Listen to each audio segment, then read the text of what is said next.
Genesis 26. Isaac settles in Gerar. Now there was a famine in the land of Canaan besides the previous famine that had occurred in the days of Abraham. So Isaac went to Gerar to Abimilek, king of the Philistines. The Lord appeared to him and said, "Do not go down to Egypt. Stay in the land of which I tell you. Live temporarily as a resident in this land, and I will be with you and will bless and favor you. For I will give all these lands to you and your descendants, and I will establish and carry out the oath which I swore to Abraham your father.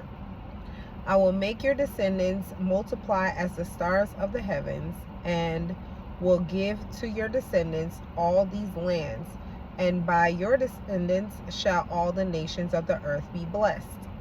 5. Because Abraham listened to and obeyed my voice and consistently kept my charge, my commandments, my statutes, and my laws, so Isaac stayed in Gerar. The men of the place asked him about his wife, and he said, "She is my sister," for he was afraid to say "my wife," thinking the men of the place might kill me on account of Rebekah, since she is very beautiful. It happened when he had been there a long time that Abimilek, king of the Philistines, looked out of a window and saw Isaac caressing Rebekah, his wife. Then Abimilek called Isaac and said, "See here, Rebekah is in fact your wife.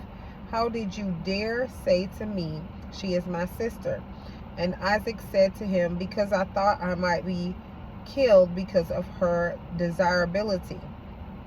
Abimelech said, "What is this that you have done to us? One of the men among our people might easily have been intimate with your wife, and you would have brought guilt on us before God."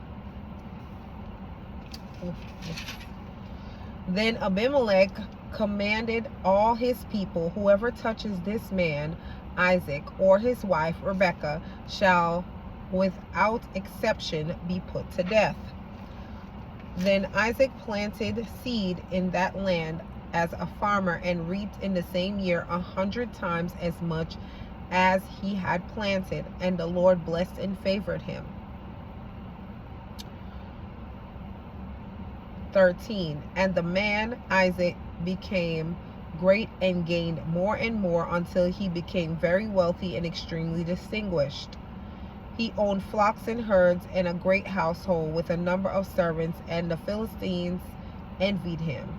Now all the wells which his father's servants had dug in the days of Abraham his father, the Philistines stopped up by filling them with dirt.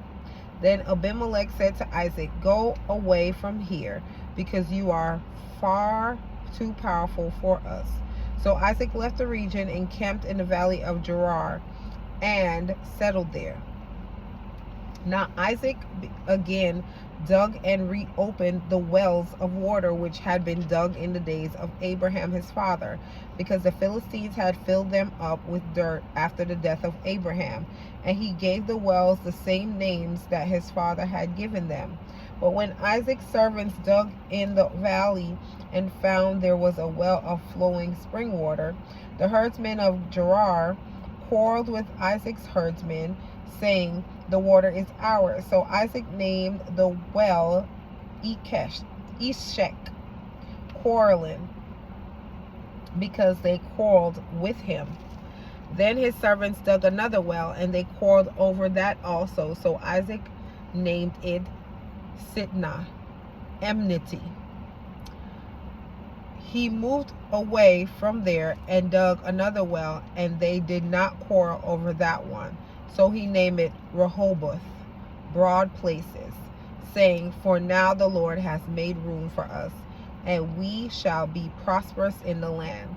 Then he went up from there to Beersheba. The Lord appeared to him the same night and said, "I am the God of Abraham your father. Do not be afraid, for I am with you. I will bless and favor you and multiply your descendants." for the sake of my servant Abraham. So Isaac built an altar there and called on the name of the Lord in prayer. He pitched his tent there, and there Isaac's servants dug a well. Then Abimilek came to him from Gerar with Ahazath, his close friend and confidential advisor, and Philcol, the commander of his army.